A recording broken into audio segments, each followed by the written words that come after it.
power up 8%.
Last 1 minute.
Just only clean the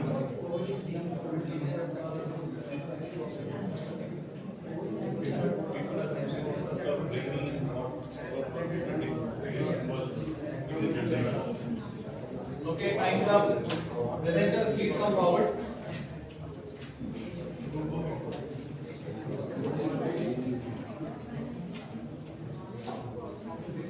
Presenters from this group. Presenters from the solar group, please come forward.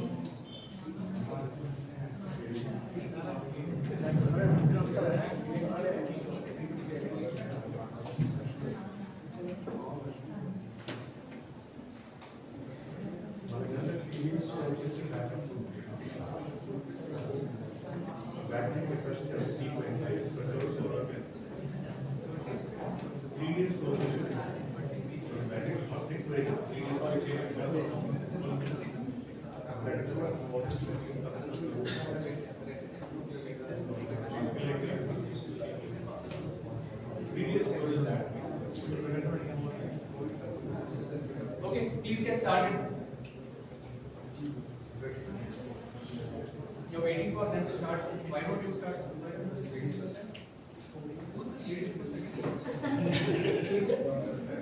Other gentlemen. Start this half. When starting, go ahead and start.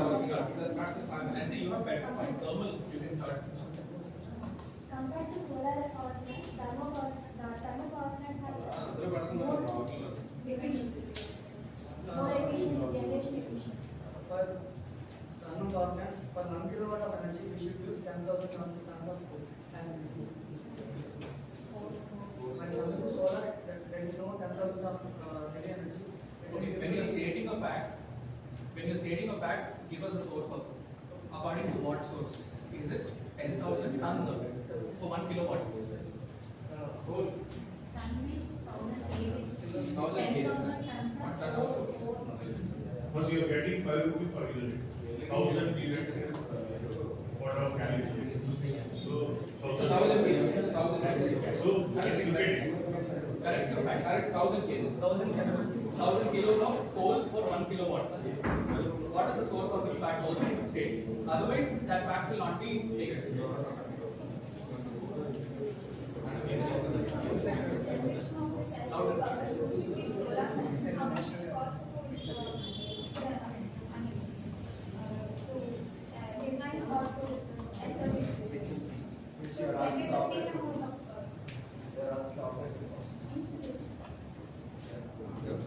It's much more than thermal power plant. So rather you are importing the coal from the other countries like Australia. You are saying installation cost is higher for the solar power plant compared to thermal power plant. Solar has much more installation cost than the thermal Then power thermal power plant. plant. No. Really? Installation and installation. Operation you will beat. Thermal power plant requires no. Don't take land into It's like bigger structure. It's like many equipment are there. So all of it will go into those, but you look at it, the figures thermal versus solar. And operation wise, nobody can do it solar. Even wind cannot do it. But installation cost of thermal is cheaper. cheaper compared to solar. Yeah, thermal you don't imagine just only a coal. Okay. Thermal also includes the gas turbines. Yes. But we're just getting into the availability of the installation. So you are importing from the other countries. Commercially, not So you say that India is as a country producing these designing of the solar panels and all completely yeah. every single equipment. That much we are adapting from other countries. But we are other way around. BHL takes turbines. Okay, we only take technology. Okay, but we don't take the material and all. We manufacture thermal 100%, except for nickel. But whereas solar cells still we import. Yeah, we are decentralized. We can keep it. So you can say that it is completely different. Yeah, not much. That much. No, I don't think so. Coal and here we cannot generate the same power when according to our requirement. But when we come to thermal power generation, we can control the power generation too. So there only we can reduce our losses and the cost that is being generating cost and anything. Other You're saying the abnormal up to its coal level. What if there is no coal and there is no What if energy? they want to have some Sun is during night But time. as a need basis, sun doesn't. Whenever sun comes, you take it. But as of now, thermal, as and when need, we can take it.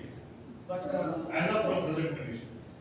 we are noticing what could you do if there is a decrease in what could you do if Australia stop supplying coal? Sir, Australia coal we only import for calorific value. So that's the reason. For the calorific value, we burn more ash. Our coal Or has we have gas. That will affect environmental issues. Unlike you, So solar that will will not. again, availability, right? We're talking about availability. Yeah. Whether we discuss on availability or we discuss on the. Yeah, it's availability, but. No, either we to stick to the line, otherwise, see, as per, if I state a fact, As we know that majority of coal being imported from other countries, right? So for specific heat purpose. So if you print it the same in India, so you need more sources actually. We have energy security policy, right? ESDP. As per up to 2047, percentage of solar will increase because it's cheaper.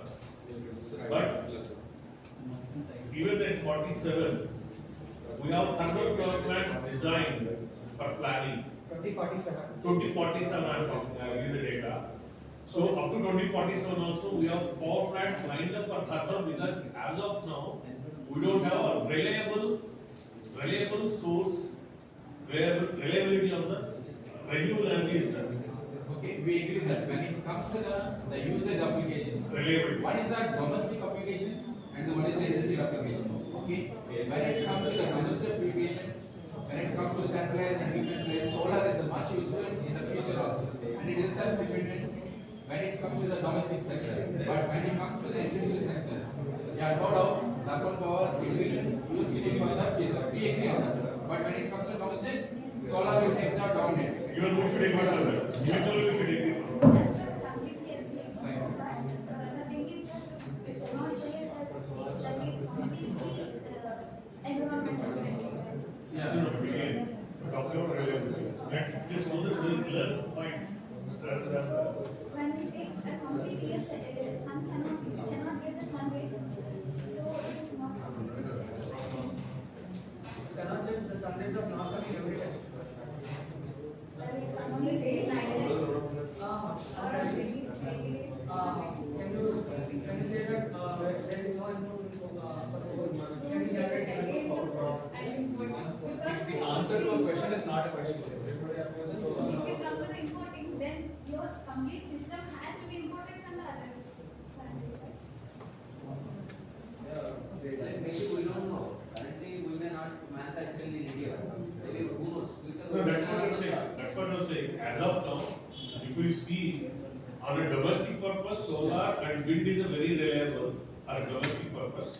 On industrial purpose, we are not reached to that level and even as per studies, 2047 we may not reach. And it will not be user eco-friendly. Yes. When you go to the industrial applications, the solar will not be friendly, eco-friendly, no doubt. The radiation, what we said earlier, the flying zones, bird zones, we will lose our ecosystem.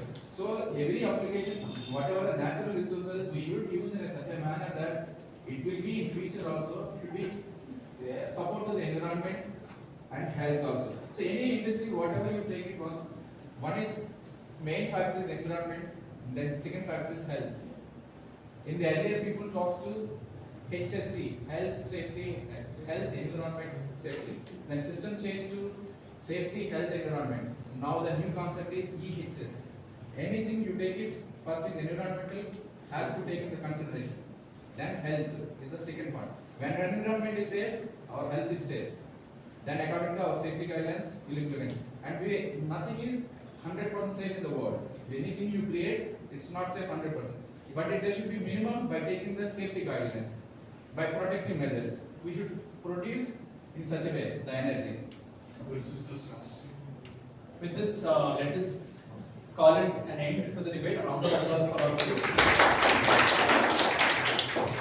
So this debate is aimed at understanding in a more organic way the advantages and disadvantages of various available sources to us. Right? It's one thing for me to tell you this is the advantage, this is the disadvantage. When you discuss among yourselves, it becomes more organic. Right? And where I studied, we've been told that 1/4 of your information, knowledge, understanding, whatever you call it, comes from your teachers. 1/4 comes from yourself, your own research and methods. 1/4 of it comes from discussions with your peers, and the other 1/4 comes from experience. And experience is not a function of time. You don't need to spend certain amount of time to get experience. You need to spend certain amount of work. Experience is a function of work and not time. Right? So, round of applause for all of you once again for being very good participants. So, let's not change our seats. I think this is good. So, going forward, we have the next topic for which we have come here: solar power. So, solar power can be summed up into these lines according to me. When sunlight hits silicon, magic happens. I still call it magic simply because there are no moving parts here. Since there are no moving parts, it's just like magic. How is this happening? Right? So, going forward, can anybody tell me in a non-technical manner? I don't want the tech of it. Tech, anyways, I'm going to explain. How does a solar cell generate electricity?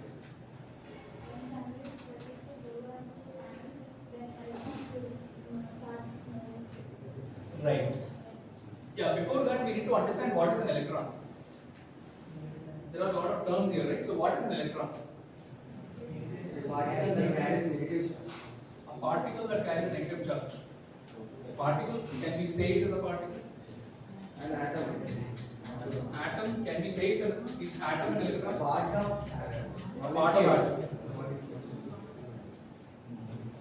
Any other answers? What is an electron?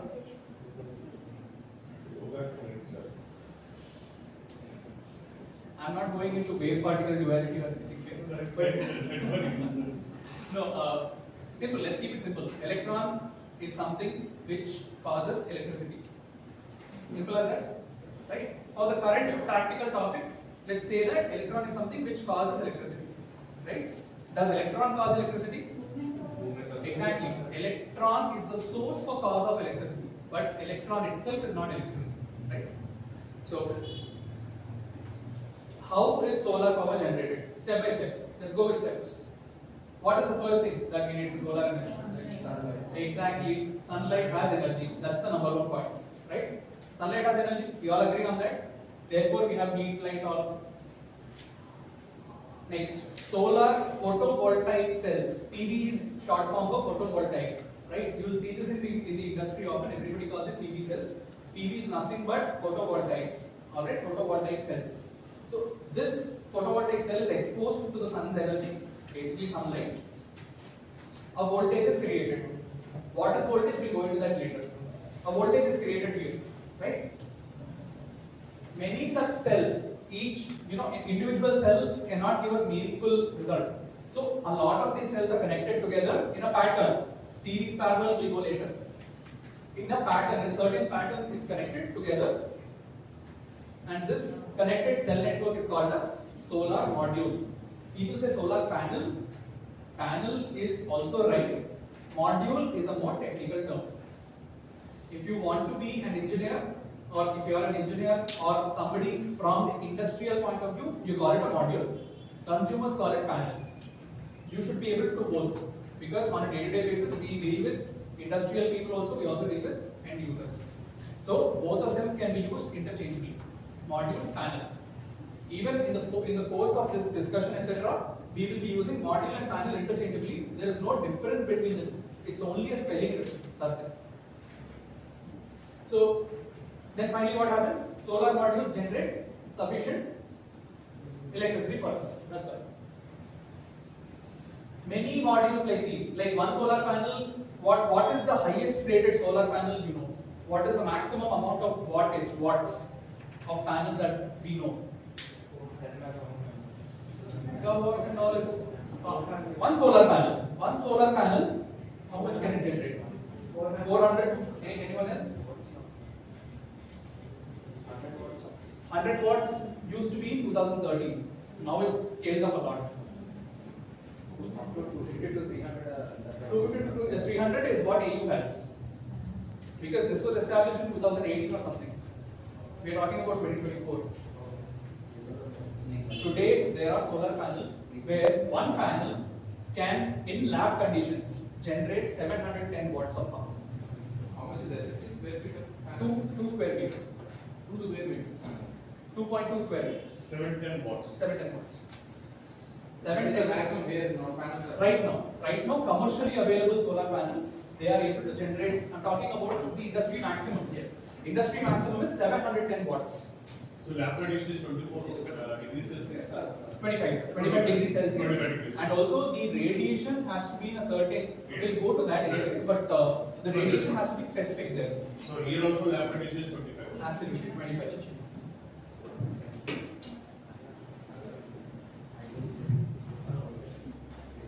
So this is a simple representation of how a solar cell works. there is light energy falling onto a semiconductor, right? The semiconductor, how many of us don't know what a semiconductor is? It's totally fine, I'm here to explain. Go through basics. Yeah, we'll go through the basics of it. Semiconductor is nothing but it's an element which has electrons that are free but not very free. Right? Metal is something which will readily supply electrons. Right? That is why we use it in conductors. But non-metals, they are the opposite of it. They are very tightly bound electrons. Right? Almost like a very tightly bound family.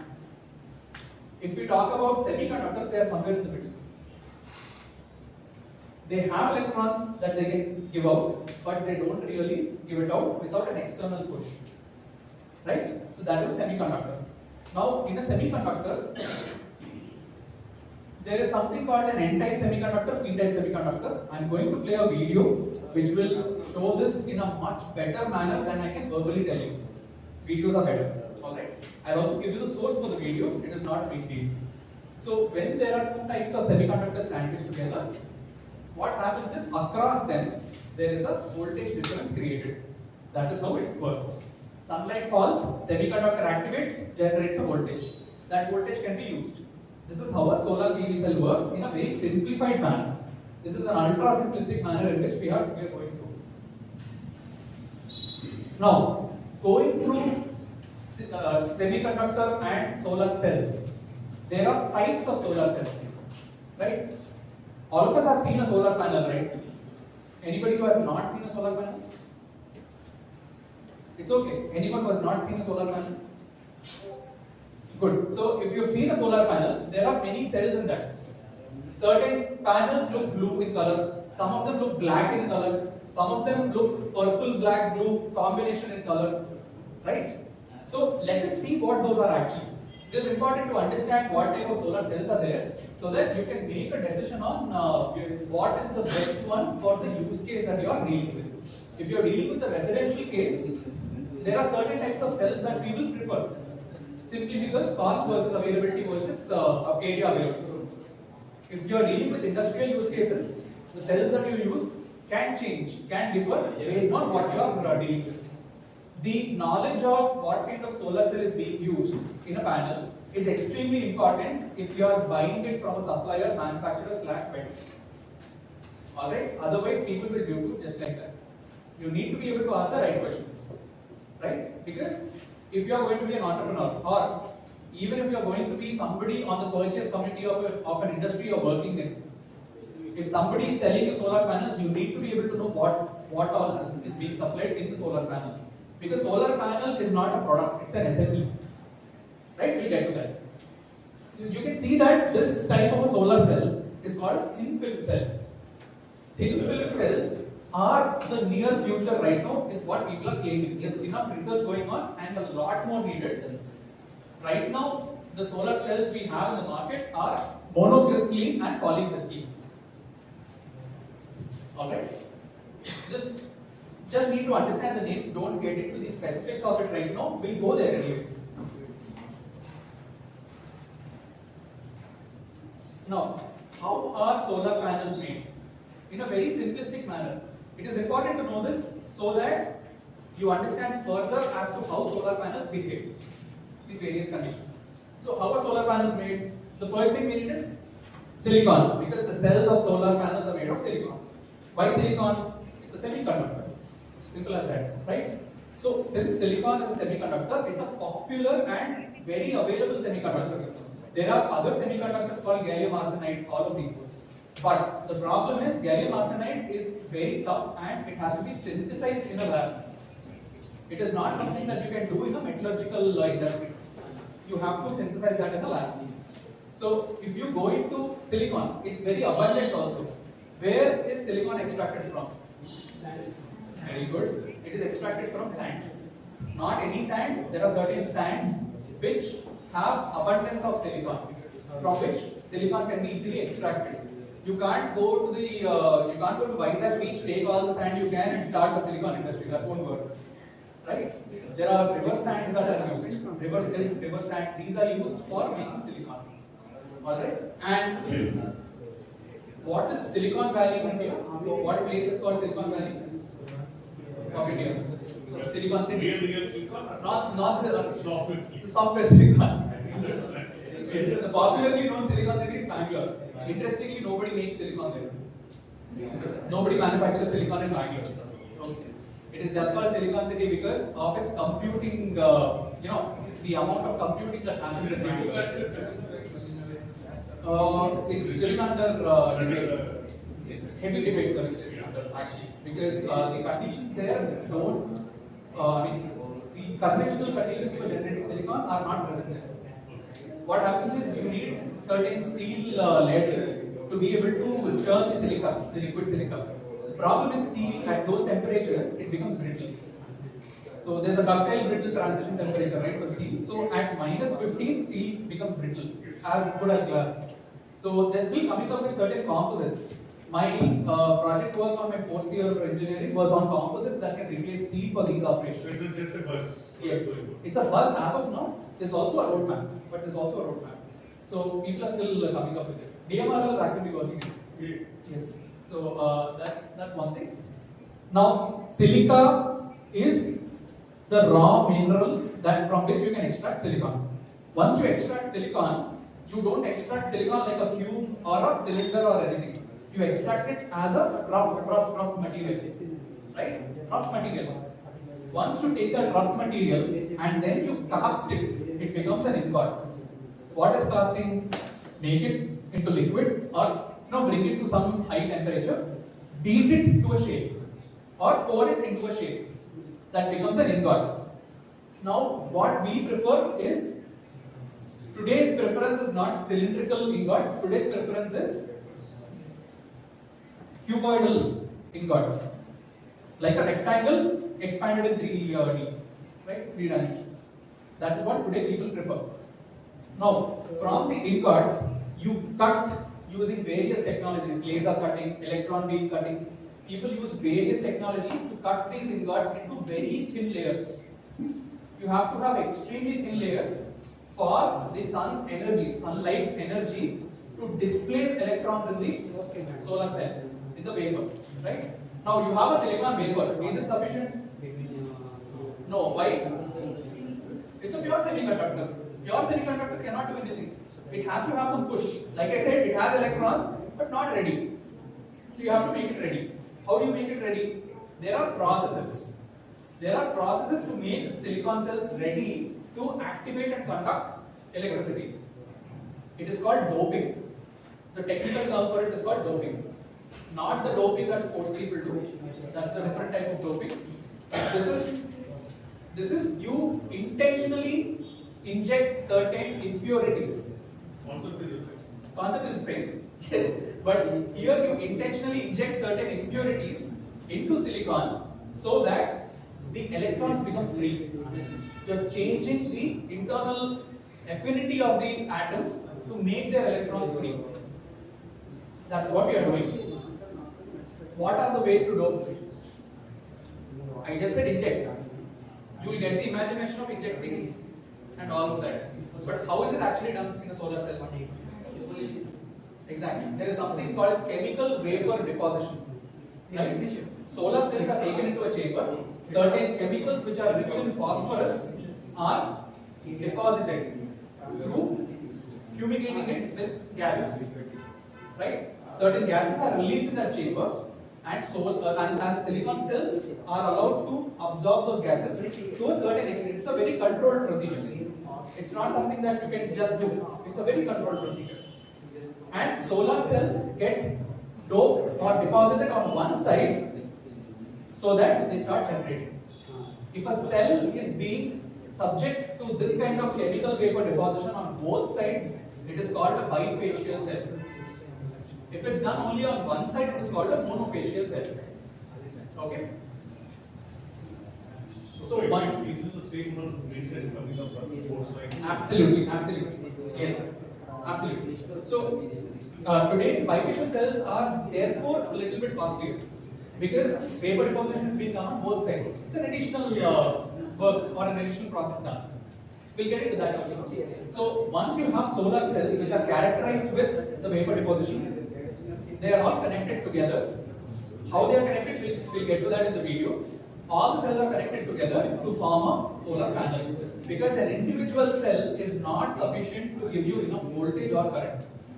Therefore, you have to combine everything like a battery. We all have worked with batteries in labs, etc. Right? Or remote control. One battery is not sufficient, you put two cells. Right? In remote control cars, 2 batteries are not sufficient, so 4. If any of you is into RC helicopters, radio controlled helicopters, etc., hobby helicopters and all, 6. Because it's not sufficient to put 1 or 2. You have to put more. Okay? So going forward, let us look at the types of solar panels that are available right now. I am not going back into the 1980s and 1990s. It is not useful at all right now for our discussion. I am starting from 2013. 2013 is the advent of polycrystalline solar modules. Now we call them polycrystalline, starting from here. We call them polycrystalline modules because when silicon ingots are made, remember the previous slide where the ingots are made, silicon is poured into casts, into molds, where it solidifies and there is not much of control happening there. You are not putting a lot of control. So it will just form multiple crystals. Right? Just when I say crystal, you can imagine sugar. Right? We use sugar in our houses. Right? Sugar, if you put a magnifying glass and see, it has a certain shape. Every sugar particle you take will have that shape. That is called a crystal. So anybody, what is a crystal? Nothing. Don't think too much. Crystal is nothing but a naturally occurring shape of a certain material which repeats itself to form a large material. That's all. Nothing more than that. Right? So when you talk about metals, certain materials, etc., they are all crystalline in nature. So is silicon. Silicon is crystalline in nature here for our use cases. There is also non-crystalline silicon. We will not go into that because that is not used for commercial cases. So crystalline silicon, when you allow silicon to grow from a liquid to solid, when you allow it to cool down, this silicon, when not controlled, will form multiple crystals. Now, you can see that the efficiency rate, efficiency is again a very debatable topic, we'll come to that, but you can see, just for the sake of it, you can see that the efficiency is about 15%. 15% because when you look at polycrystalline silicon, right, if you go into microscopic surface level of a polycrystalline silicon cell, you will see that there are many crystals oriented in various directions. So when sunlight falls, all of it is not absorbed. Because of its various orientations, some of it gets reflected back. Therefore, the amount of electricity the polycrystalline cell can generate from the available light energy becomes less. Therefore, we say that efficiency is lower. However, since the control factors in making these cells are less, it is less expensive. Alright? And right now, polycrystalline cells, there are a lot of technologies that people are still trying to do to improve the efficiencies. However, polycrystalline cells are very prone to cracks. It's very easy to crack them.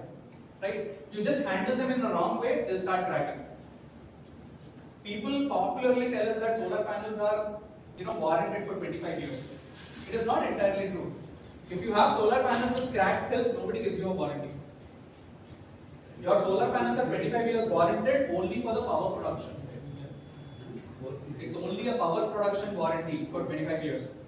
At the end of the 25th year, whatever capacity of solar panel you are taking, example 500 watts, you will end up with 84% of it.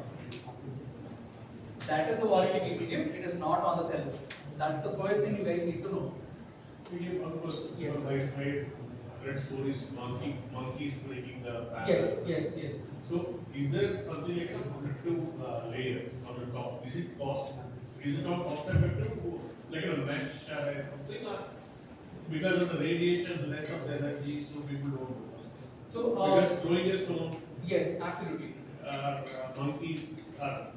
Correct, absolutely. So to answer this question, actually there is a lot of research going on again in the glass used on the solar panels itself.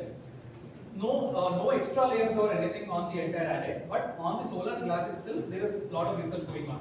And just for information, solar glass is much tougher than toughened glass. Whatever toughened glass we have that we regularly see, Saint Gobain and all of that, solar glass is much tougher than that. Because the way solar glass is manufactured today in India also, still borosilicate is being manufactured for solar glass. The solar glass undergoes multiple number of heat treatment cycles. Right? If anybody is into little bit of understanding of, see, this is all homework. If there is something that you are not understanding, note it down, read up upon it, because not everything can be covered in a 5-day workshop. Right? Read up upon it, come back tomorrow with questions. That will be very much entertaining. So, point is, solar glass is toughened to multiple number of times, multiple heat treatment cycles, all of that. So, we've achieved a level where monkeys cannot today destroy panels. Unless they are extremely low quality panels, monkeys cannot destroy them. Just to give you perspective, sir, we installed a solar plant for a pump set in a remote village. A coconut tree swung it was vibrating very badly, and a coconut fell on the panels. There was no damage to it. So coconut tree is at least about 6 meters tall, at least, right? So there was no damage from it. And solar panels are rated for hail. Since in colder countries there is this problem of hail, so solar panels today are rated for hail.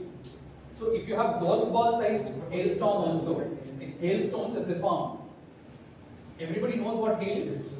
Once in a while even we get no manchgadu, right? So hail basically. Exactly. So that even against that solar panels are rated.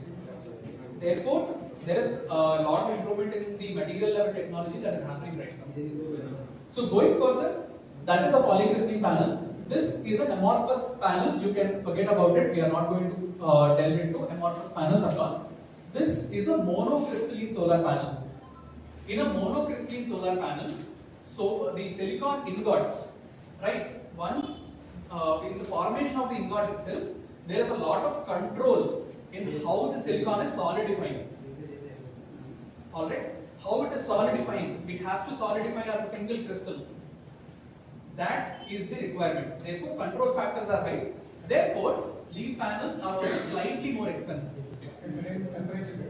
Temperature conditions, cooling conditions, all of these are taken care of completely. Also, there is something called heterogeneous nucleation. So you introduce certain impurities which they themselves will not react with the material, but they will cause the nucleation to happen. Solidification procedure? Solidification procedure, yes, absolutely. So that is how monocrystalline solar panels are created. But guys, today polycrystalline panels are being phased out. Nobody is using polycrystalline solar modules. Simply because the industrial processes have become efficient enough to eliminate the cost difference between polycrystalline and monocrystalline cells. So in case you are still considering polycrystalline, be careful because 5 years down the line, if you have to replace a solar panel, you will not find a polycrystalline panel. It's mono right now completely. Alright.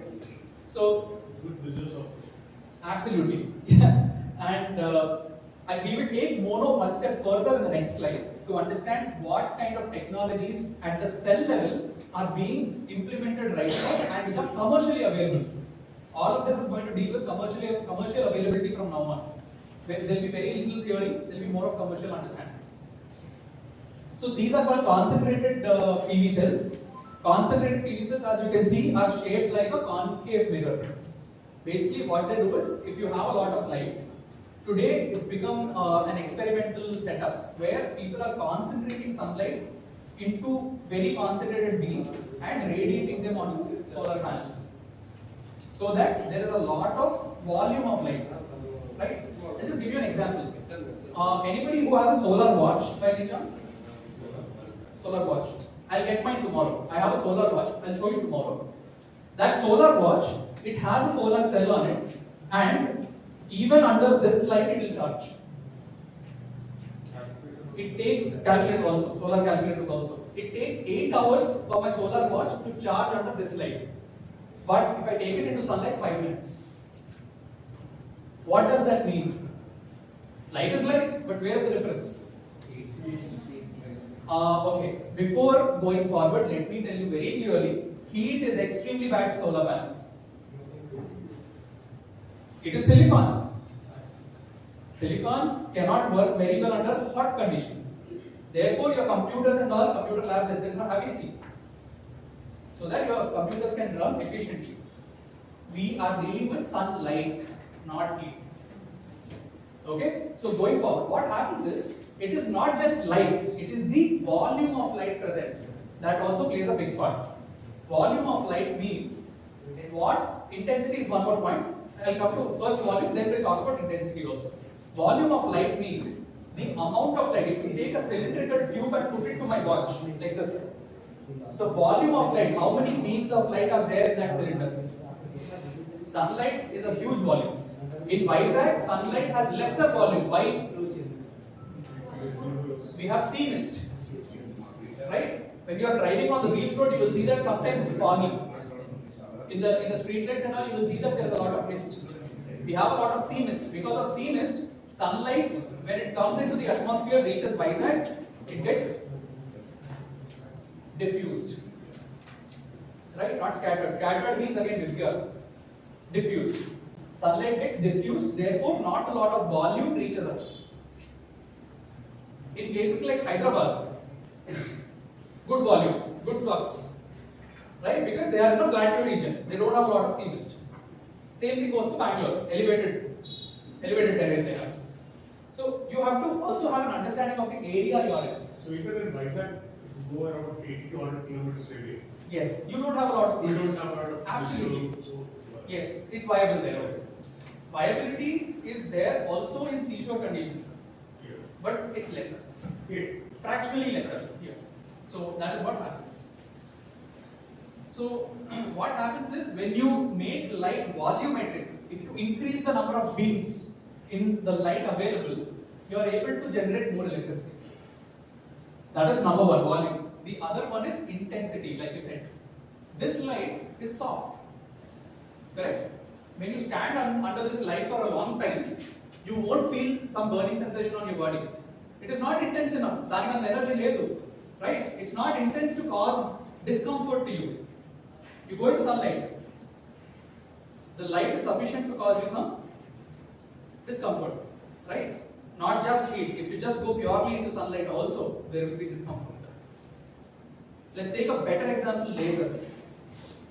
Laser is concentrated light, correct? Simplistically saying, it's concentrated light. When you take concentrated light, it is harmful for the eyes if it's a small toy laser. If it's a larger laser, it is harmful for tissues, right? If it's even, if you're going with the process of laser welding, lasers are used to melt metals and cut metals. So it is that intense light can be. But we are not dealing with those intensities of light. What I am trying to say is, volume and intensity, if you play with these two parameters, if you increase the volume, increase the intensity, your generation is higher. These are the two parameters you can play around. Apart from the material level. Material level is something that happens at a lab scale, research scale. But what can you do? These two parameters are in your hands. Going into the deeper technologies of cells today that are available in the market, right? Let us start with polyperk. Today you will not listen to a cell which is just polycrystalline or just monocrystalline. Everybody says monoperk, PERC, right? Perk, not the chocolate obviously, but perk is the technology of the cell where, let me just give you a small demonstration. If my hand, my palm is a solar cell and there is light coming and sunlight coming and tapping it, okay? There are spaces around the cell also. Around the cells, between the cells, there are spaces, right? There is also a little bit of sunlight going into those spaces, correct? Now, what does perk do? Once the sunlight goes into the space, there is a white sheet underneath the cell, a white colored sheet, right? Even if you look at this building solar from below, you will see that it's white. The solar panels on this building, the underneath of them is white. It's called a back sheet. Okay? So light falling on the white sheet is reflected to the rear side of the cell. That increases its collection ability of sunlight. That is called PERC, passive emitter rare contact. You don't need the technical term as such. Nobody cares unless you are going into research. So it's PERC, P-E-R-C. Now in polycrystalline, people try to implement this. In those areas, as you said earlier, bicrystalline. Polycrystalline. 2 layers. Bifacial. Bifacial panels will be used. Yes. Yes. They There will will be be light is reflecting on the back side. Absolutely. We'll get to bifacial also. There's, I think there is bifacial here. No, it's not there. We'll get into bifacial also. No worries. So, bifacial, that's a different game. You are increasing the amount of rare contact there. Right? So, here to go basically about it, these are polyPERC. People ventured into polyPERC, but not so much. It was not very high. Because by the time polycrystalline PERC came into the market, monocrystalline became cheap. It became as costly as polycrystalline. So now people eliminated poly. Because with poly, the problems are higher, you have only less efficiency of panels. Alright? So the second one is mono-PERC. Monocrystalline solar cells with PERC technology. Right? And then they went one step further. They cut these cells into half. You have one solar cell, you are cutting it into half. It is called a half-cut module. Half-cut cell module. Why did they cut this into half? It's quite simple actually. Very simple. No nonsense, very straightforward logic. If one cell of solar panel, if one cell generates I amount of current, current is generally denoted as I, right? If it generates I current, loss due to generation in mathematics, what is it? I square R, squared of the current into the internal resistance. Right? Don't worry about these technical terms, we'll go through them anyways. Day 2, it is going to be intense, no problem. So, I square R, but if you cut the cell into half, you are getting the same voltage, but you are getting half the current. Now, what is the loss? I by 2 whole square into internal resistance. Exactly. By making a cell half, you are reducing generation losses by 4 times. Therefore, you are able to accommodate, see in polyPERC you can generate about 380 watts per solar panel. Mono-PERC 400 watts within the same panel. Okay? When you come into this game, when you come into half-cut mono-PERC, the size of the panel is increasing slightly. About by 150 mm by 150 mm, you are increasing. Okay, before we proceed from this point on, the metric used will be millimeters. We will not be using inch and feet. Okay, millimeters is the metric. So, we increase the size of the panel to accommodate the half-cut cells, but you are able to achieve up to 500 watts within that panel. Now, what people have understood later, certain companies what they have understood is, these panels are not made for rooftops. They are just force fit on rooftops, right? They are force fit. They are not made for rooftops. Rooftop game came later. Solar game, when it first came into the industry, it is meant for ground mounted farms. Correct? There are a lot, like we've seen near the port, right? Port 10 megawatt plant on the way to airport, if you take the port road, right? Those are called ground mounted solar farms. Panels were originally made to contain in those conditions. However, certain companies, they understood that rooftop market is also quite good. The problem with rooftop is, it is more subject to wind conditions. Right? When you put something on the rooftop, you are subjecting it to wind, heavy winds, vibrations due to wind and all of that. Right? So, traditional cells, even half-cut ones, tend to crack when they are vibrated very much. So what people have done is, they came up with something called shingled technology. Shingles are basically nothing but cells cut into 1/6. You take one solar cell, cut it into 6 parts. It is called shingled cells. And all of these shingles, they are connected, rather I would say they are pasted with each other using a electrically conductive adhesive. They are using gum basically, electrically conductive gum is being used to connect all of these shingles. So what happens now? Even if there is some kind of hudud coming up, some kind of typhoon, some hudud, something comes, the panels are flying out and falling down. You will not find cracks in the cells because they are extremely thin. When you make something very thin and light, you will not see cracks very often. That's what they have done. Also, ground-mounted projects do not have a lot of shadow conditions. How do you see if this area is good for solar farm or not? You understand that there is no shadow. You exclude the shadow areas. The middle 5 acres or 10 acres, whatever is available, that is completely without shadow. So it is fine.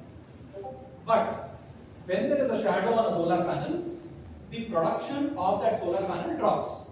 By how much, we will go later. But the point is, it drops. However, since you are using electrically conductive adhesive, there is greater redundancy, even if there is shadow. Because on rooftop plants, you can't predict shadows exactly. You can find birds coming and sitting on it, right? Sometimes you will find that some dry leaves have flown and fallen on it. These are all shadows, correct? And sometimes, because of the adjacent building, during sunrise or sunset, or during the shift of the sun, everybody knows that the sun does not rise exactly in the east and set exactly in the west, right? It changes through the year. We call it Uttarayana and Dakshinayana, popularly, right? So that is basically the sun's position shifting. We'll go into that also. But the point is, because of those, rooftop solar panels undergo a lot of shadow conditions. But if you use shingled panels, which unfortunately are not available right now in India, but if you use them, you are reducing that effect and increasing productivity. 1 kilowatt of these panels versus 1 kilowatt of those panels, they will give you at least 15% greater production. Because patented, it is not available or manufactured? Nobody cares, sir. Everybody is making panels only for ground-mounted projects, like I said, and they are force-fitting them onto rooftops. So, extremely few companies, they are concerned about rooftop market. Okay. So, because now that a convention has been established, this is the way to manufacture a solar panel, changing that convention needs a lot of capital to change machinery. Therefore, people are not coming forward. No, otherwise it is not patented. It is patented also, but I think the patent has ended. Okay. The 7 years is done. Right. Yes. So now it's open, it's an open patent right now. So this is called monomer MBB. Don't worry about MBB, that means multi-bus bar.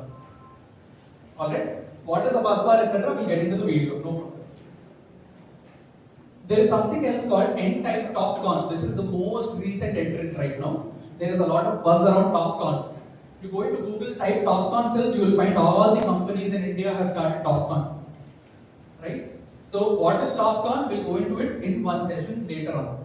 But please understand, TopCon is not for rooftop solar. It is not efficient enough to cause a dent in the market. There is something else called N-type HJT. HJT is basically heterojunction triode. Alright? Silicon cells, instead of having P-type and N-type, there is a third type also. That is what is being used to increase efficiency. Unfortunately, right now, these 3 panels are extremely expensive. So only people with a certain passion for solar in the residential industry, not even commercial. Commercial people will blow their pockets out. So residential, certain people who have a passion for going with extremely good solar panels and all of that, they are using these technologies. So it is very small in scale right now in the market. The most popular ones you will find right now are this and this. This also not much. This and this. Monopole multi-bus bar, monopole half cut. So there is no single manufacturer in India for shingle. There is a single manufacturer in the world for shingle. Single manufacturer. Only one manufacturer. Where it is? It's in the US. So they make these cells in the US, they ship it to China. China assembles it and sends it to Asia Pacific. So, You name the company? yeah, it's called Sun Power. Sun? Sun Power. Sun Power is the name of the company that makes shingle cells. That's what the patent might have recently expired. About 2 years ago it expired. So, but interestingly nobody, not even the Adanis, not even Reliance is coming forward to manufacture those. But Adani is not bothered about rooftops as of now. Exactly, they're not. Their volumes are So, not just Adani, any company in the solar industry is not ready. They want to do this and they want to fit it there. Going forward. Okay, actually going back. Volumes are matters, right? As of now, there is no encouragement in Yes. rooftop. Yes. There's a 5-minute video. Once the video is done, I think we can take a picture. Then we get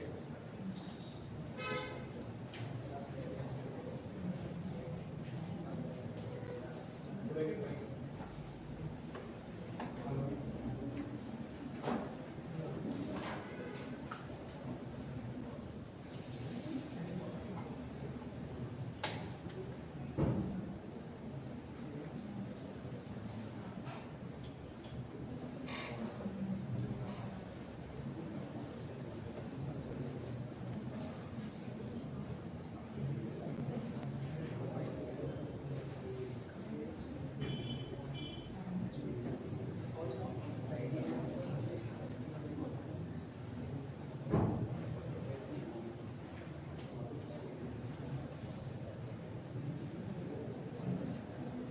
In the last 2 decades, the contribution of solar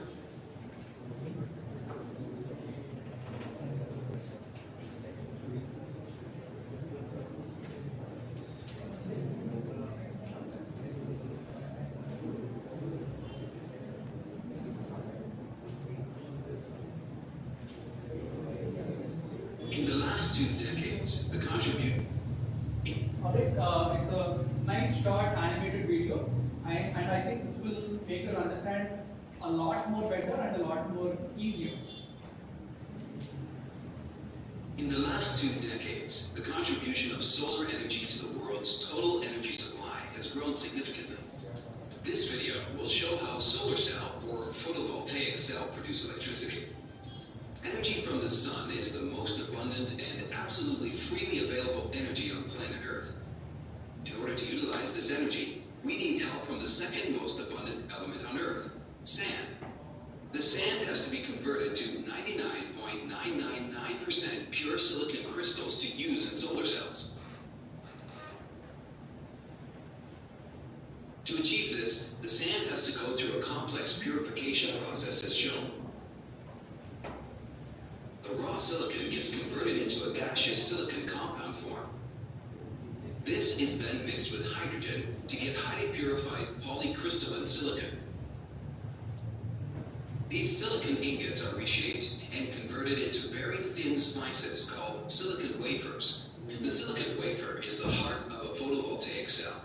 When we analyze the structure of the silicon atoms, you can see they are bonded together. When you are bonded with someone, you lose your freedom. Similarly, the electrons in the silicon structure also have no freedom of movement. To make the study easier, let's consider a 2D structure of the silicon crystals. Assume that phosphorus atoms with 5 valence electrons are injected into it. Here, one electron is free to move. In this structure, when the electrons get sufficient energy, they will move freely. Let's try to make a highly simplified solar cell only using this type of material. When light strikes them, the electrons will gain photon energy and will be free to move. However, this movement of the electrons is random. It does not result in any current through the load. To make the electron flow unidirectional, a driving force is needed. An easy and practical way to produce a driving force is a p-n junction. Let's see how a p-n junction produces the driving force. Similar to n-type doping, if you inject boron with 3 valence electrons into pure silicon, there will be 1 hole for each atom. This is called p-type doping. If these 2 kinds of doped materials join together, some electrons from the n side will migrate to the p region and fill the holes available there. This way, a depletion region is formed, where there are no free electrons and holes. Due to the electron migration, the n side boundary becomes slightly positively charged, and the p side becomes negatively charged. An electric field will definitely be formed between these charges. This electric field produces the necessary driving force. Let's see it in detail. When the light strikes the p-n junction, something very interesting happens. Light strikes the n region of the PV cell, and it penetrates and reaches up to the depletion region. This photon energy is sufficient to generate electron hole pairs in the depletion region. electric field in the depletion region drives the electrons and holes out of the depletion region.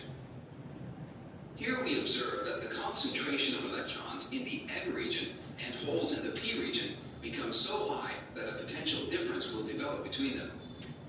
As soon as we connect any load between these regions, electrons will start flowing through the load. The electrons will recombine with the holes in the P region after completing their path. In this way, a solar cell continuously gives direct current. In a practical solar cell, you can see that the top N layer is very thin and heavily doped, whereas the P layer is thick and lightly doped. This is to increase the performance of the cell. Just observe the depletion region formation here. You should note that the thickness of the depletion region is much higher here compared to the previous case. This means that, due to the light striking, the electron-hole pairs are generated in a wider area compared to the previous case. This results in more current generation by the PV cell. The other advantage is that due to the thin top layer, more light energy can reach the depletion region. Now, let's analyze the structure of a solar panel. You can see the solar panel has different layers. One of them is a layer of cells. You will be amazed to see how these PV cells are interconnected. After passing through the fingers, the electrons get collected in bus bars. The top negative side of this cell is connected to the back side of the next cell through copper strips. Here, it forms a series connection. When you connect these series connected cells parallel to another cell series, you get the solar panel. A single PV cell produces only around 0.5 voltage. The combination of series and parallel connection of the cells increases the current and voltage values to a usable range. The layer of EVA sheeting on both sides of the cells is to protect them from shocks, vibrations, humidity, and dirt. Why are there two different kinds of appearances for the solar panels? This is because of the difference in the internal crystalline lattice structure.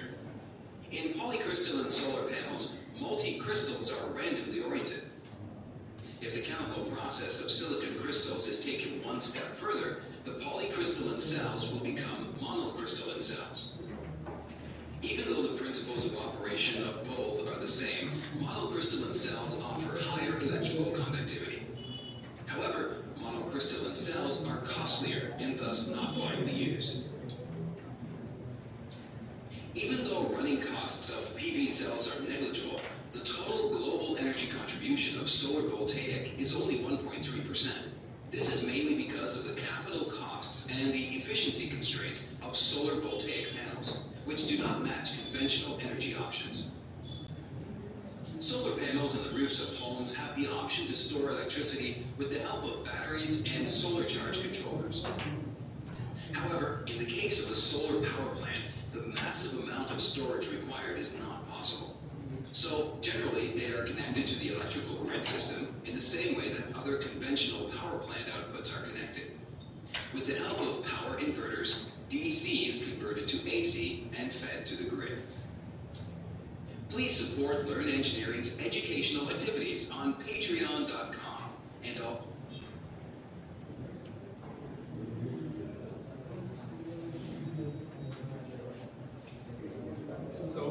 We don't have to pay patrons to that, we can just take free education, no problem. And the point is, there have been certain topics here that have been discussed in the video, series, parallel, etc. They'll be anyways covered in the upcoming session. So what is voltage, what is current, very simplistic manner, and what is series, what is parallel, all of these will be covered, and we will get to understand and analyze. And session 2 is going to be very intense, so I would like all of you to bring your concentration along with you and focus. There will also be some fun problems to solve, right? So going forward, I think we have the knowledge right now. So.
Because people have to know who you are.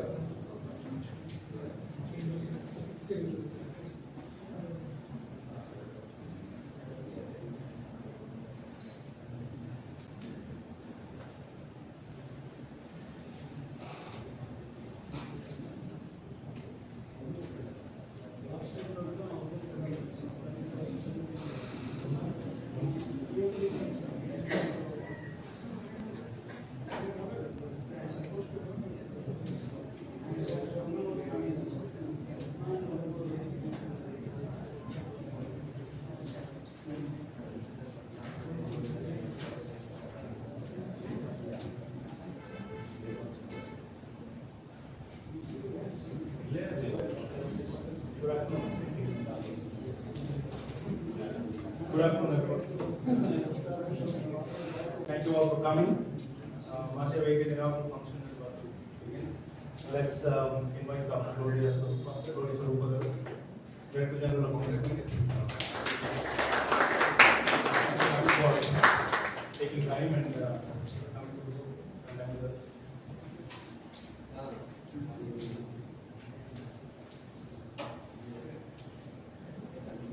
Next, I'd like to invite Professor James Stevens, Registrar Underground.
Next, I'd like to invite Professor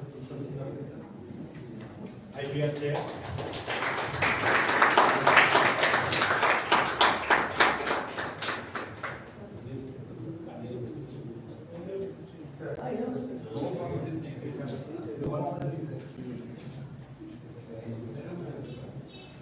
So if people are wondering if we're doing this at a low key, most AHA events are low key because we don't make a big hoopla about everything. We focus on what we are here about. Thank you all for coming. We started organizing this workshop about 15 days ago, 2 weeks, close to 3 weeks ago, and we found a very generous and willing partner in G2V Solar. Mr. Vivek is taking the workshop and has been very generous.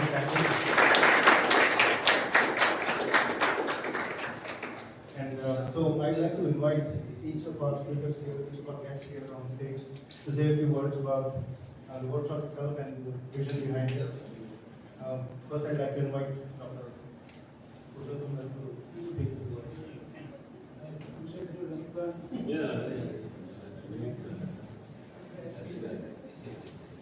Dr. Gloria Swarupa, Chief Guest of today's function, also the sponsor of this event, Vishakhapatnam Andhra University. Our beloved Minister, Professor James Stephen, and the engine behind this entire activity, Ravi Iswaran, and so entire team behind him. A wonderful event, and I thank you all for giving this unique opportunity. Actually, the origin for this program, I think I should definitely mention. Last year we organized one good program, Advanced Management Development Program, sponsored by Madam. It is the National Institute for Micro, Small, Medium Enterprises. It's a beautiful institute in Hyderabad. I visited that institute several times in my earlier employment in different government organizations. And they are playing a very pivotal role in promoting innovation, entrepreneurship, startups, MSMEs in the country. These are the Ministry of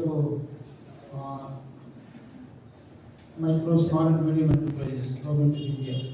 So last time when we organized this event, it was one of the successful event, and the feedback from the participants and the sponsors was so nice that everybody enjoyed, learned something new out of that program, and based on that success, the sponsors, they came to us again saying that we wanted to give one more program at Andhra University, can you organize? So that is how we got the second program from that institute. So quality is very important for all of us. Whatever we do, we should commit ourselves 100% and achieve the objectives, goals of that, whatever, whether it is education, entrepreneurship, whether it is business. So the message I would like to put before you is that whatever you do it in a committed with 100% dedication. Then success will be your signature. So that is what is important from all the great speakers we have with us today, and learn from them. Apart from that, there is also, you all know that solar energy is the future for many developing economies, and the basic concepts of how to enter into a solar energy business. We could get some of the best startups who have launched their businesses based on the solar energy options. So they will teach the basic fundamentals of solar energy and the challenges involved in starting any business particularly. So you are all young entrepreneurs. Please try to understand all the concepts and aim to become an entrepreneur in your life. Don't look for a job anyway. Entrepreneurship is the ultimate evolution of a human being. So you will be able to put all your energies instead of working for someone else 24/7. Once you are a dedicated person, hardworking person, like our registrars are, he puts all this energy for his own enterprise, probably would have become a unicorn or billionaire in our country itself, But that all choices sometimes made by us, sometimes destiny determines where we are.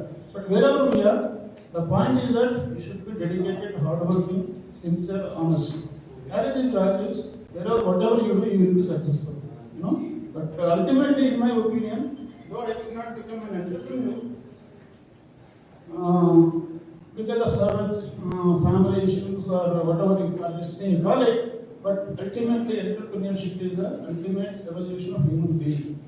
So think in that direction, try to become an entrepreneur, not only in solar energy, but this particular training program is for solar energy. People who are interested to become entrepreneurs in the solar energy, this is a wonderful time in our country. The government of India is giving a lot of incentives, lot of policy support to promote entrepreneurship. In all our villages, every house can generate its own power using the solar rooftops. This is a very cost-effective technology, green energy. You are contributing to the environment. But what is required is change in our mindsets to adopt this technology. Once you adopt in scale, obviously the cost also will come down. Once upon a time when the technology came to our India, unit cost of electricity produced from a solar power plant used to be 20 rupees. Now if you see, it is cheaper than the conventional thermal power. That is the technical advancements have been made in this technology, and globally the technology is moving very fast. So people who would like to adopt this technology, embrace this technology, attending this kind of programs will definitely give you that kind of a capacity building within you. But also the objective of this program is that at least 50% of the participants should attempt entrepreneurship, should become entrepreneurs. So that is the objective of this program.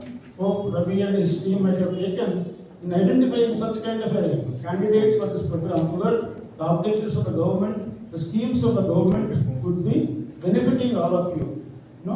So with these observations and remarks, I would like to thank Ravi and his team once again, and also Madam Swarupa coming all the way, from Hyderabad to attend such a small program, But as Ravi said, Divakar said, we always focus on small groups.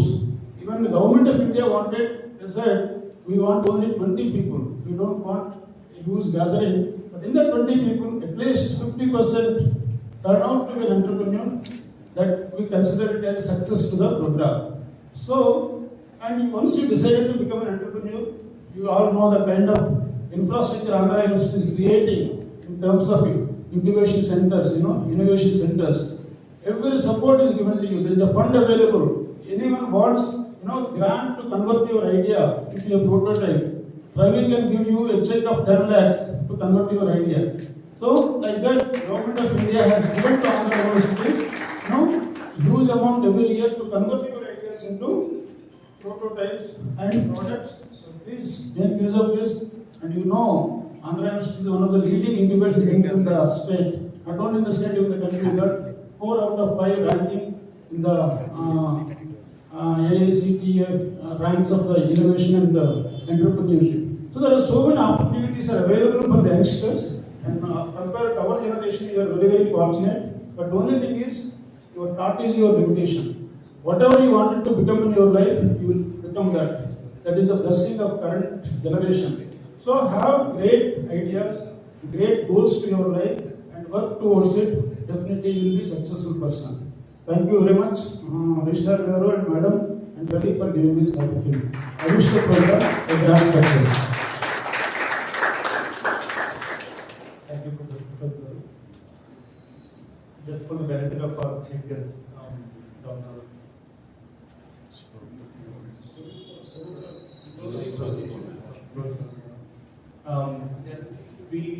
We called for 20 applicants for this workshop, as you can see, there are about 35, 40 people. There is demand for things like this, and there is demand for programs that AHA runs.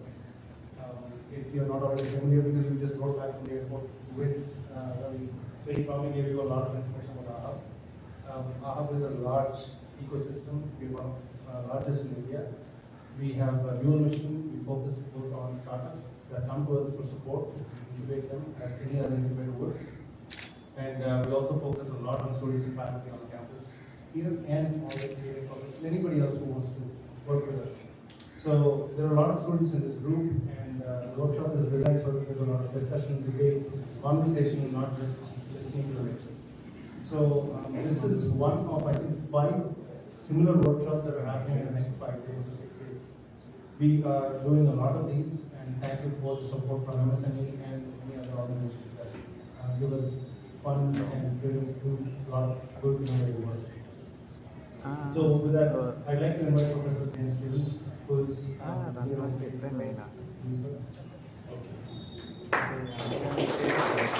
Thank you. Clap after us. Thank you very much. I'm so happy to see you all. And I understand most of you are students, right? So respected dignitaries on the dais, especially the Director General, Glories Swarupa ma'am, thank you so much for taking time and travel all the way from Hyderabad to spend some time and to be a part of this inaugural session. And also Professor Purushottam Garu, the chair of intellectual property, the costliest property, right? And my very good friend Ravi Swarupa, the CEO of AHA Bank, the other friend Divakar and the other colleagues. So happy to see you. And the National Institute for Micro, Small and Medium Enterprises, Ministry of MSME, inviting all of you for this advanced ESDP on solar energy. You know, spending 5 days of time here,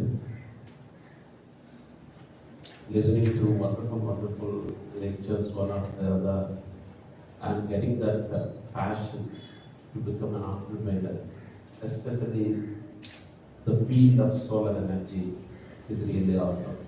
Very welcome inside. Do you know which country invented cricket? England. But you know, they can play only for 6 months in a year. I was in London visiting the most famous stadiums, Lords. I was told that they can play only half a year. I said, why? Because of the extreme weather conditions. They don't find sunlight as we find in our country. We have the great advantage of wonderful sunlight throughout the year. So, this particular field of solar energy really suits this country. And you young people, you know, Professor Purushottam was telling, now to become an entrepreneur, it's always, there will be some risk involved in it. But for a student, you don't have any burden, right? You get fresh ideas. Bill Gates once said, you know, I was heading an engineering college where we used to have a Microsoft time, and I read in his introductory note, any new ideas come to your brain of age between 17 to 23. You'll get fresh ideas. I think most of you have not married yet, right? So you are bachelors. You have a lot of liberty to experiment. So use your ideas. Once I have seen an ad, one idea changed your life. That's true, not about that idea SIM card, but about your career even. That one idea can transform your life and also can bring that paradigm shift even to the society just because of that. Try exploring new things. So such a wonderful opportunity, and always whatever be the programs is, as the organizers rightly said, it's not about the quantity of participants. It's taking few students like this, empowering them, casting the vision to become the entrepreneurs. And who knows that I'm standing before a legendary businessman today. So future is yours. So dream big. And I read this statement by late Zig Ziglar, the motivational speaker. He said, always aim at the sky. Even if you miss, you will at least end up at stars. Right? So you will drop at stars. Always think big, dream big, and work hard. This is the age where you can work really hard. You know, Purushottam is a great inspiration even to me. He served at least in 11 government organizations and leaderships. And we sometimes work beyond our call of duty, and after 7:30, 8:30, we often meet to have a lot of discussions. See, we can leave easily at 5 o'clock. This is the government organization. But if you want to do something, if you want to contribute something, you need to work really hard. And I wish this program would really enlighten you. I must convey my heartfelt gratitude to Glory Swarupa ma'am for sponsoring this wonderful program. American Corner is such a space where students would come in and they always get enriched. And I wish this 5 days program will be a great enrichment program to all of you. Thank you very much. God bless you.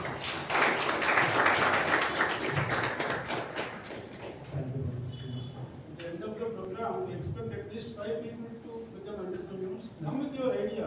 That remaining entire journey we will assist you and we will see to that you will become successful entrepreneurs. So that is the kind of guarantee we are giving it to you. Only follow them are entrepreneurs. Okay. Okay. Anyway, we wanted new entrepreneurs. So anyone wanted to become an entrepreneur, this is a wonderful opportunity. Identify yourself, come to us. We will also put before you so many ideas if you are lacking any new ideas. So only my urge is that you should embrace entrepreneurship. So such a great people are assembled here to mentor you, to guide you. So your duty to rise and identify yourself. Yes, I wanted to become an entrepreneur. Come to us and we will see to that you will be a successful entrepreneur in your life. The ecosystem is so vibrant. There is no depth of funds, there is no depth of knowledge, there is no depth of technologies. What is lacking is only our internal evaluation, internal urge to become entrepreneurs. Okay? Yeah. Those of you who know Ravi knows that he's non-stop. So I joined Mahab in May last year, and not a single day passed when I meet somebody that is a mover or a shaker in some field or the other, somewhere in the world. And he brings people into our hub. Thanks to him, people come to our hub. And every day I meet somebody who is somewhere or the other making a big difference in the world. And today is just another day like that. I'm meeting you for the first time and I'm listening about you and reading about you for the first time because I've been busy meeting so many people every day. So I'm just stunned at the profile that I'm reading on my LinkedIn for the benefit of everybody here. Dr. Swarupa is a professional in the field of entrepreneurship and skill development working in agricultural and rural development sectors. This particularly stood out to me because we are about to embark on a big proposal focusing on jackfruit and pineapple. And probably Madam is already helping us there. Wonderful. So, and that's for 21 years she's been at it. She served in private and public sector institutions of national and international repute. Namely, now currently she is in the National Institute of Micro, Small and Medium Enterprises, which is where this program is being sponsored from. And she's involved with so many national and international, I can go on. So this is an honor. Thank you for making the time. Please say a few words.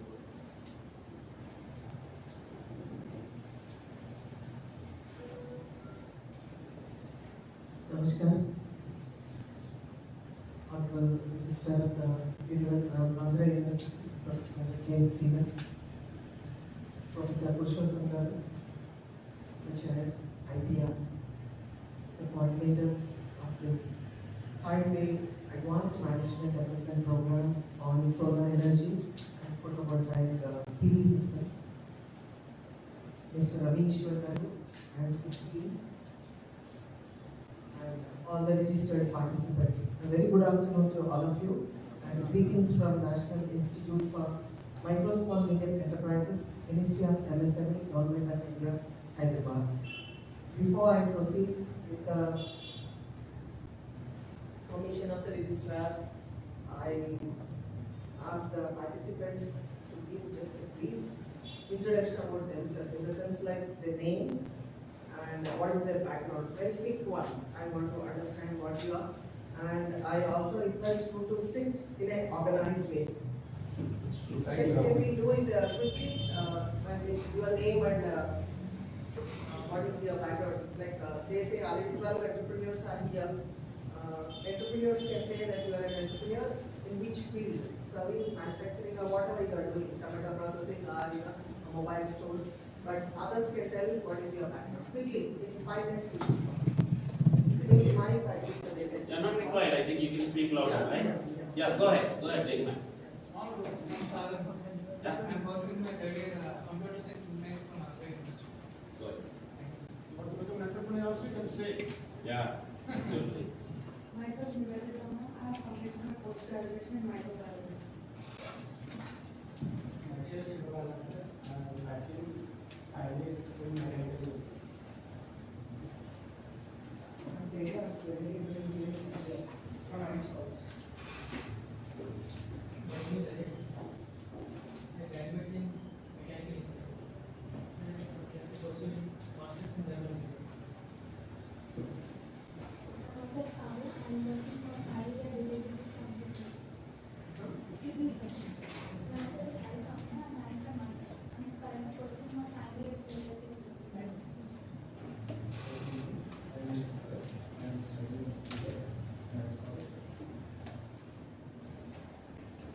myself Shivana. I've been started at import export consultant.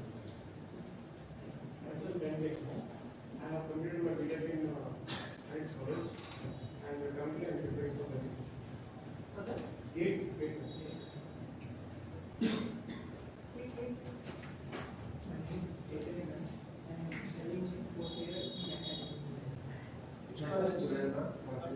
College also is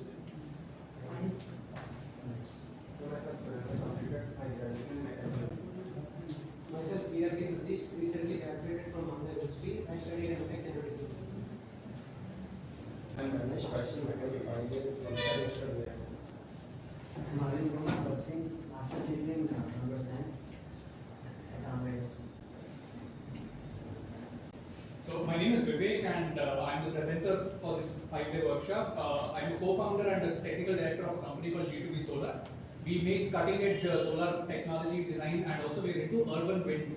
Basically, we are prototyping a small wind turbine that is useful for urban and rural use cases. You are based at? We are integrated with A-Hub and we are based in Visakhapatnam. We have 3 offices now. I'm private employee. I'm Surya. I'm currently pursuing BTech at Alex, final year. Myself, Nagatama, I come from Alex College, currently final year. Myself, Sakradima. I'm pursuing training Alex College, second year. Myself, Chavela. I'm studying in Alex College from a degree background, present and final year. Myself, Jacob, I'm from Alex College, Degree Department, final year. Myself, Likit, I am pursuing final year in Alex College Civil Business. Good afternoon, myself, Rangoli, from Degree Department, Amazon College, and working as resident of the Economics. I am Vidal, currently pursuing to be final year in Alex College. Good afternoon, my name is Jayas Harshan. I am working in Saudi Arabia and in vacation. Good afternoon, ma'am. My name is K. Sampath Kumar. I am recently closing in BTech at Alex College. I am studying right in 4th year. So I am playing through education. My name is Sachin. I'm working at a startup concept approach international course, where we found the malnutrition is a major issue in India. So we are working on its innovative recipes and provide families with affordable prices and nutrition. We are based at A-Hub.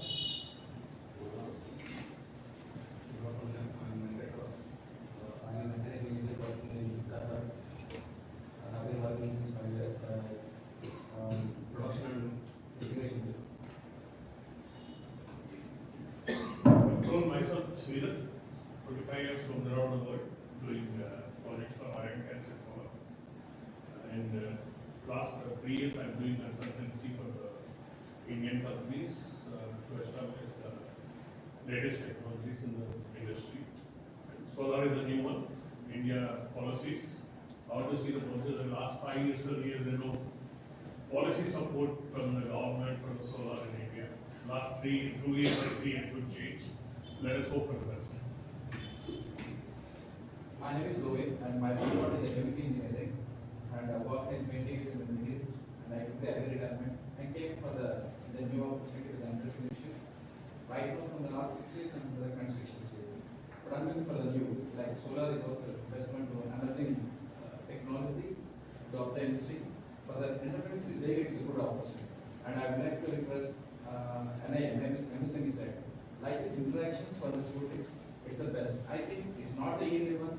I request you to put, I think, monthly ones with the local professors, maybe those who know about the like electrical technology, mechanical technology. I hope it will take as a consideration for the request for the students. Thank you.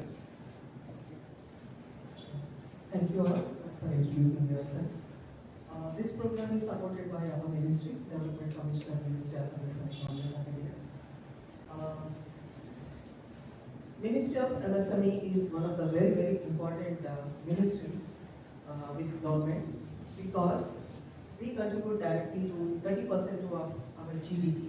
I think all are aware of GDP, gross domestic product of our country. Yeah, and we contribute close to 50% of exports. Though India is an agrarian country, largely 50 to 70% of the population depends directly, indirectly on agriculture, but MSME sector plays very crucial role for the economy and also for the employment generation. 11 crore people are directly employed because of MSME sector. The figures are not accurate. Our population is 142 crore. Only 11 crore people are employed. It is not matching because it is not, census is not conducted regularly and it is not recorded properly, documented. Otherwise, we are contributing to that. And to the manufacturing sector, again, we are contributing closely to 30% again.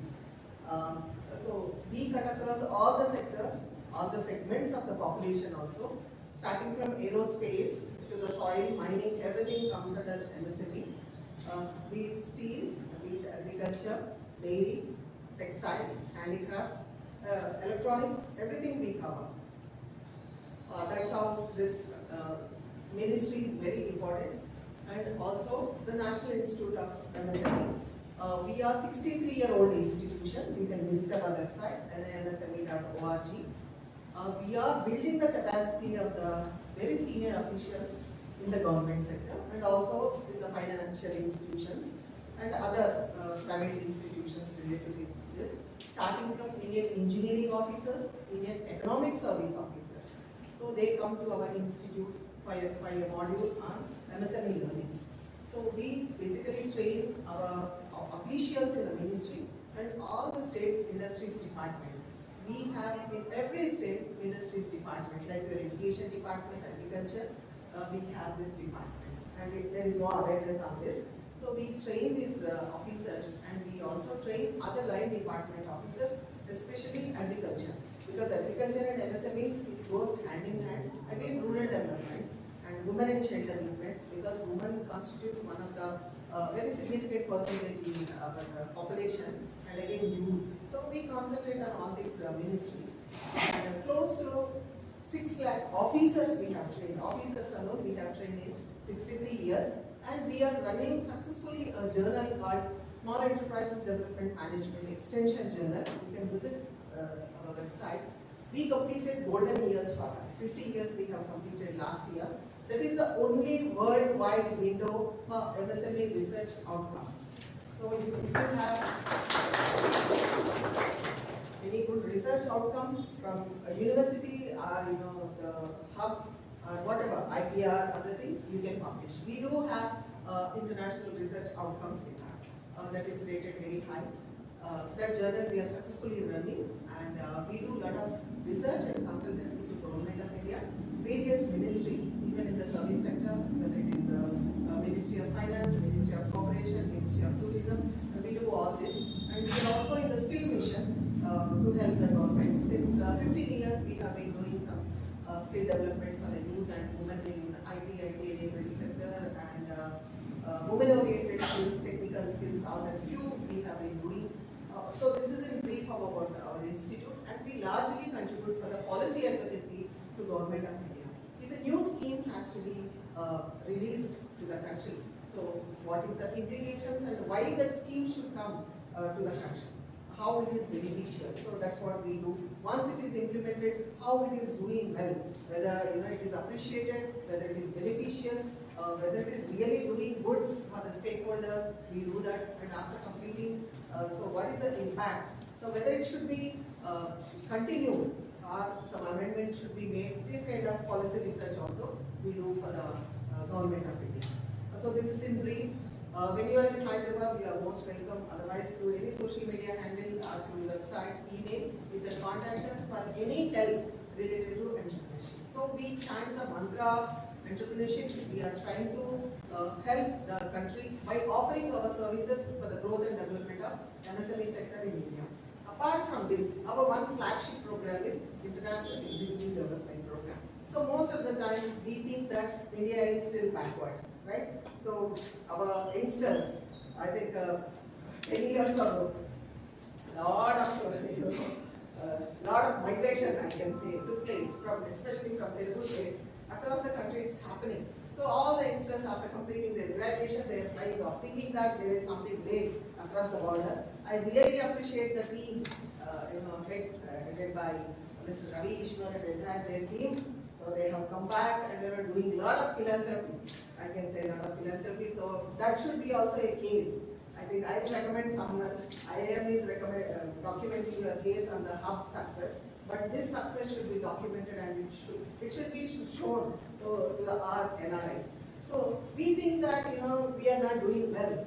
Let me tell you, we are the one institution in the country since 1967 imparting the technical training program, not workshop, training program of 3 months duration residential program in our campus to the international executives covering Asia and Africa. So far we could reach 145 nations. We trained 11,000 executives. How to start an enterprise, how to run, what are the challenges, how to overcome, what should be the strategy, how to manage it effectively and do the global business successfully. That's what we have been teaching. We have so much to offer to the world.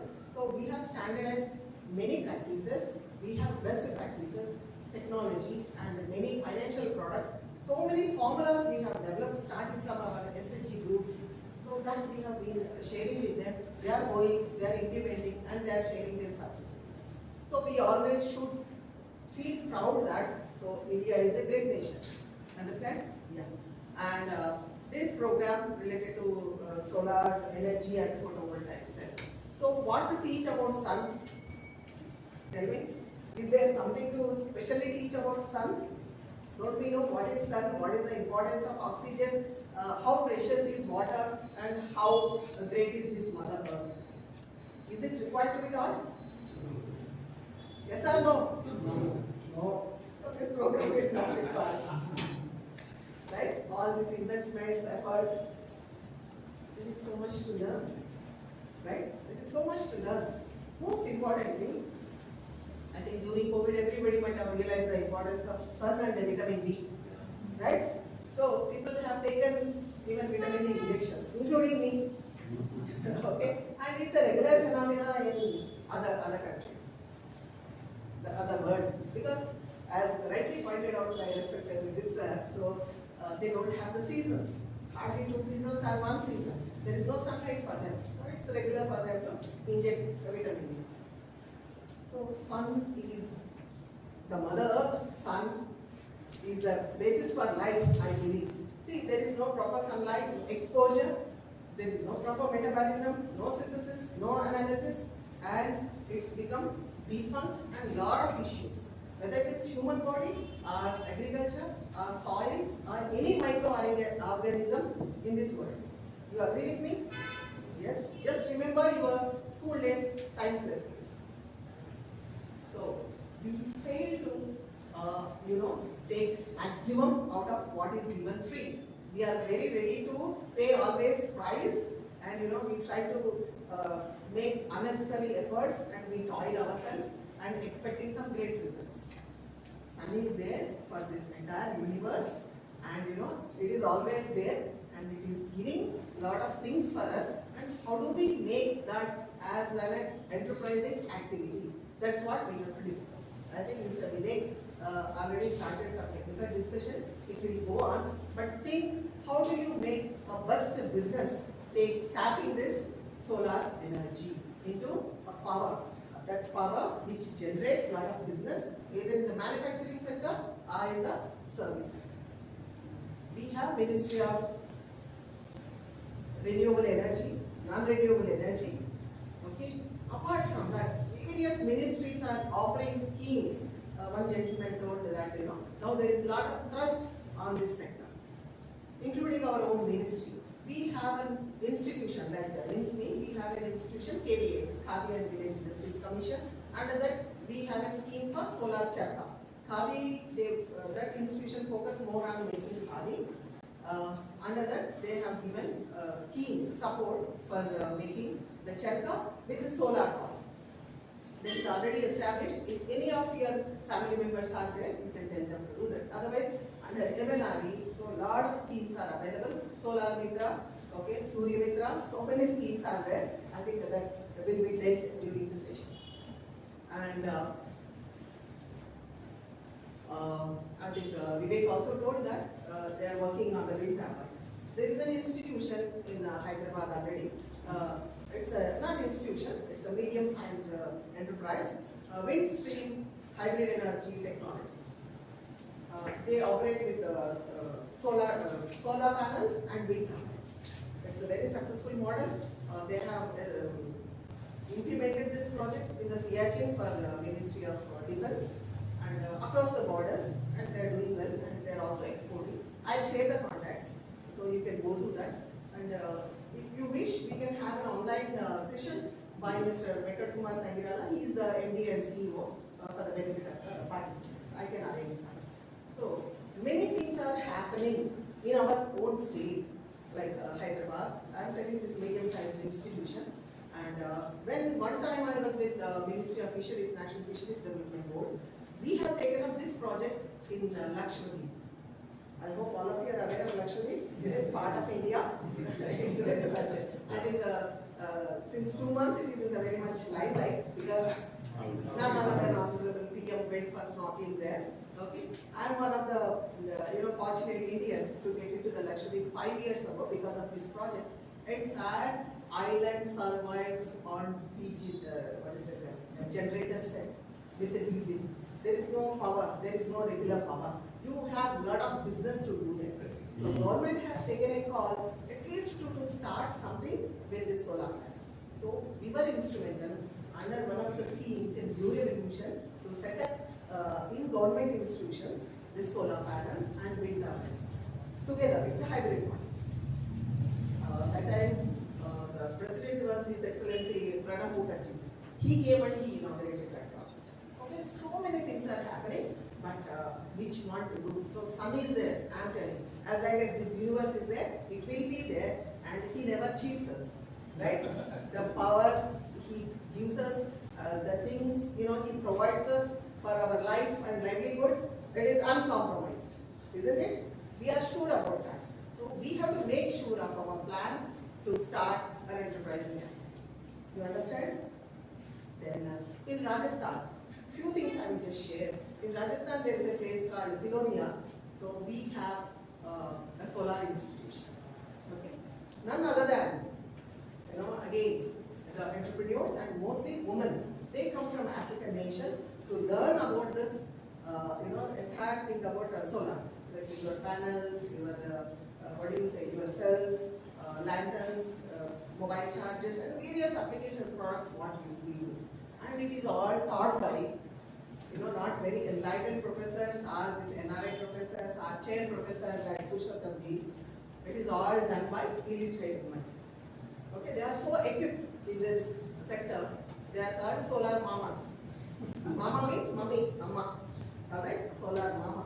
So they are given an identity. Okay, so please browse for these things, you get the information. And as you are aware, fortunately we had the first airport run by on solar power at Kochi, but because of these floods, we lost it. And under Udan scheme, 200 airports are coming up in the distance. 200 airports are coming. So what are we doing here, right? Already it was established long ago. So now we are going to start the airports, and there are a lot of opportunities just to establish a panel. It is there since ages, right? In agriculture it was happening, in many sectors it was happening, making a panel and establishing. For water we are using, right? For heating the water, most of the establishment, I think in the university campus we have several solar water heater systems, I think. So a lot of potential is there, and nothing to talk about China, right? So they have mountain, the hillocks, they have made the trees, whatever the style you want, they have, like this flower pot. Okay? So whatever the style you want, they have. They are starting erecting on the water bodies, on the hillocks. I think afterwards they will keep on the head top also. Okay? Yeah? So that is the potential of the solar energy, and that is the potential we have for the business. Only few important things I have shared, and again, even Vizag airport has experienced that bad effect of Hudud Tufan, right? And now still they announce it as a defense airport. So why defense airport? Why can't we make it a very attractive, very beautiful airport? Because this is one of the best coastal city. It is in the global index already for various reasons. And this university, I don't know what is the age of the university. 98. 98. Almost reaching 100. 98. Alright. So such a university and their rankings, I think below 5. Everything they were telling me, it's difficult to remember. So what for they are in third, what for they are in fourth, what for they are in fourth. But as far as I heard in this 1 hour time, it's all less than below 5 rankings. So it's a very, very great achievement for the country and for this state and for you all. I think most of you all from Vizag? Yes? Yes or no? Yes. And, you name anything, they have, including this American government. Okay? So they have established the best hub, incubation center, innovation center. They are with AICT, IIC, collaboration with IIM Ahmedabad and Netherlands. So many things they were explaining to me. Okay. So you are here 5 days, investing your time. What you will take back, please think. Okay, university, and some students are from same university? Yeah, there are no Few students from same university. Yeah, so very lucky. So not to attend the class. But Professor Subbarao is so boring, so I got exemption. Happily I can say stay here and do something, right? No. Unless you complete your course successfully, certificate will not be awarded. That is possible. Second one, you should be sure before you leave this premises after 5 days, what will be your roadmap for next 6 months. Students, of course, you have to complete your course with very good score and very good merit. The entrepreneurs and some private people are also here. So, what is your action plan as far as possible? So, in this solar sector, otherwise any other sector, because they are dealing with all various sectors. I told something never cheat. Okay, it is continuous, and it never ceases. Okay, so you can always depend on that. Alright, and you need not pay, right? You need not pay, it's free. Altogether, it's free, right? So please think about that. And somebody told you should bring in your. I think Mr. Vivek was telling your concentration. You have to be very, very attentive. You should clarify your doubts. You should not keep mum, and you should raise the questions. You should clarify everything, and you should be clear what is solar. So if someone asks, solar something, some panels over there, we get something, some power. No something. You should be very clear because majority are engineering students, right? You should be very sure. That is another thing. And I think they have a lot of startups here. 100 plus are already established. 170. 170. Yeah. So this is a season happening in India. Startups across the country, starting from Ladakh. We also deal there. So from there to Lakshadweep, a lot of startups are there. But this startup should be converted into a product. Okay? And it should see the light of the day. A customer should buy. Not entity is purchased by someone else. Okay? Product should come out. So as far as possible, encourage them to get into the manufacturing. Service is also fine. And let me tell you, I think Mr. Ravi is aware, in the Global Innovation Index, India's rank is 43. Can you raise the collar? No, we can't raise the collar. Okay? It's very, very disheartening.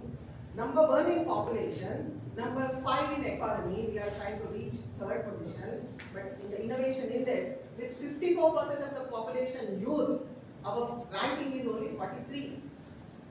Very poor, very poor. Okay? So, that's why I'm telling the startups, it should see the business in the field.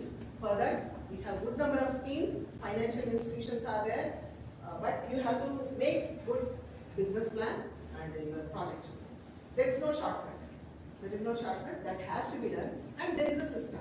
Professor will help. The AG hub will your hub will help. We will help, and we have so many institutions to help you. Alright? Whatever the business happening outside, including a small, a bakery, they have taken the assistance from a bank. How they have taken? They have written their story and they told. That's how they were given the financial assistance. And how SHGs they are flourishing. Okay, they are maintaining the books and they are maintaining their business activities and they are showing to the government and to the bankers. They are taking the loan and that rotatory thing, it is very, very successful. Alright? So, we have so many unicorns in the world, but in real terms, when you calculate the value of unicorn, from India there is only one unicorn. I think that Dr. Ravi will agree with me. She is only Miss Radhika Gai. Miss Radhika Gai is the only Indian entrepreneur and I am so proud she is a woman. I am not biased, but I am just sharing. She is the only unicorn in 190 value of business in the global events. So my request to the hub and to the management from this or whatever the programs you are doing, try to bring out at least the baby corns. Baby corns. You understand? Not what we eat, the baby corn. The value of baby corn is not defined by the world. Always US set a standard, always Russia sets a standard. We will not sell the fuel, our fuel price is this much and we have to obey. And China dictates so many things and we have to, obey by that. Why don't India define the value of baby corn? It is not defined so far. And let us show to the world that, yes, this is the value of baby corn, everybody should follow this standard. 5 lakh, 10 lakh, 50 lakh? Calling it a nanobots. We'll do it as baby corn. Right? It will be more interesting, more appealing and more excited and many students and youth will fall into this category. Right? And having so many applauds and merits and rankings at national and of course at Asia and other level, so I think Andhra University can do it. Yeah, it is doable. I appreciate the efforts of Andhra University, Association of Professor Purushottam Garu, and the team led by entire team from this Andhra University Hub for cooperating with NIPSME in organizing this program. We keep organizing these programs across the country. We look forward to a lot of success stories and case studies because our news bulletin goes to 150 countries. Somewhere someone definitely gets motivated because of your success, otherwise they may come up for business liability. Right? So my best wishes to all of you. The next story can be presented about this event in your newsletter. Alright, you can make we can bring out a special issue also, no issues. We can bring out a special issue. July is again our foundation day. For that we can make a special bulletin issue. And also, you are already doing the YouTube chat. If you can concise and make a 3-minute video or 5-minute video, then we can release it. Along with the success case. We have 3 months time, March, April, May, June, 4 months time. Even if 2 are coming up, that is a great success. That we can always show. So, my best wishes and I wish all the success to you all. And I wish, now we are calling AHUB, right? AHUB should become AHA.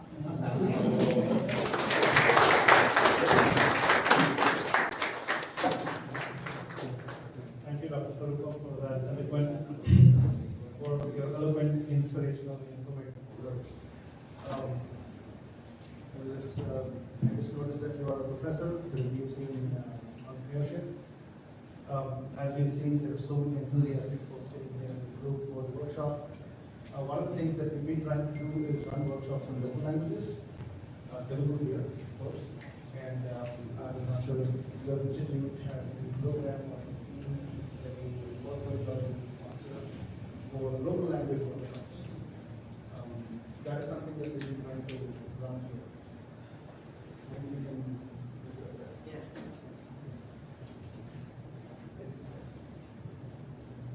So, now I'd like to invite Professor Purushottam and Stephen to facilitate the discussion.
Thank you all for coming and thank you all for participating in this workshop and thank you for participating. Thank you.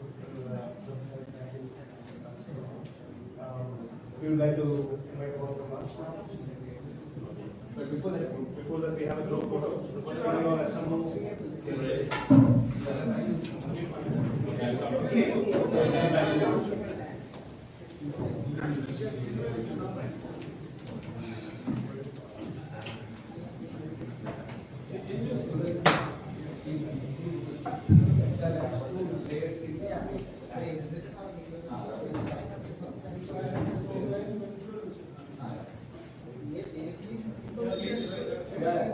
One set here and one set at the top.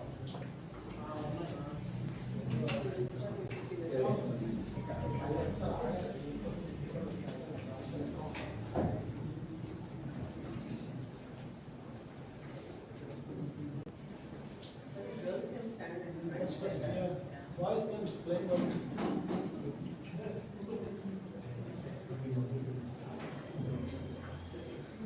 Wait for yourself, you should not wait for somebody to give the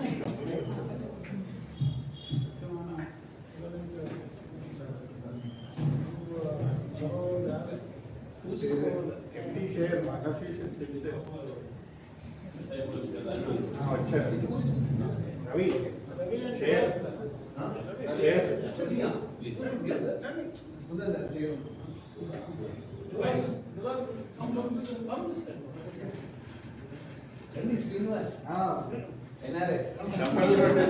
Chavalu kottani unnali kada varavadu. This is a photograph. అయినా సరే చెప్పండి.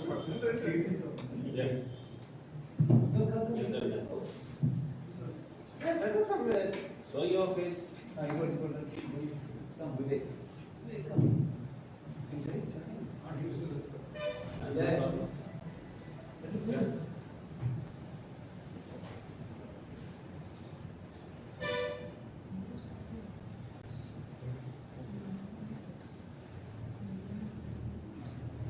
Okay?